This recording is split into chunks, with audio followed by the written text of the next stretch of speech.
programme culte des années 90, Surprise surprise, a fait son retour à la télévision sur France 2 à l'occasion de ses 30 ans d'existence le 18 avril 2020.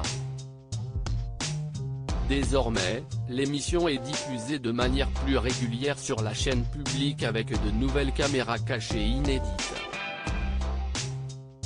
On retrouve ainsi Tom Villa dans le rôle historique de Marcel Béliveau. Avec son équipe et la complicité de célébrités, il a élaboré des scénarios sur mesure toujours plus créatifs et ambitieux. Nous verrons comment ces surprises ont été imaginées et orchestrées, souligne le communiqué que France 2. Le prochain numéro inédit de Surprise surprise, présenté par Donel Jacksman et Laurie Tillman, sera diffusé samedi 27 février 2021, à partir de 21h05 sur France 2. Cette édition sera un peu particulière pour Tom Villa étant donné que le nouveau concepteur des caméras cachées de l'émission a vu l'un de ses propres pièges se refermer sur lui-même. Il a ainsi été pris à son propre jeu par les humoristes Jeff Panaclock et Gus.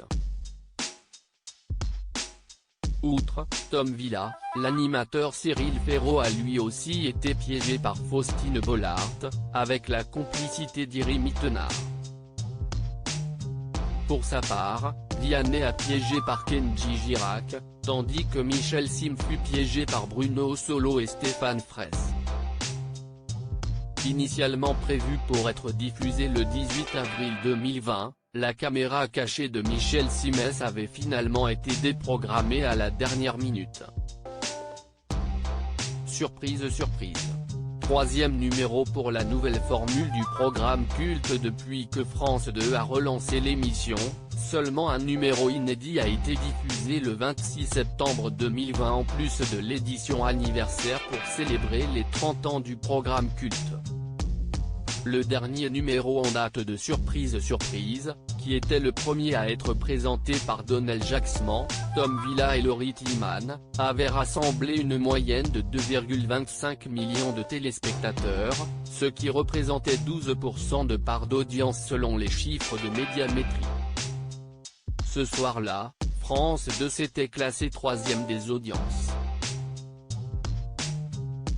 Le numéro anniversaire présenté par Olivier Mine le 18 avril 2020 avait quant à lui fédéré 3,26 millions de téléspectateurs, soit 14% du public.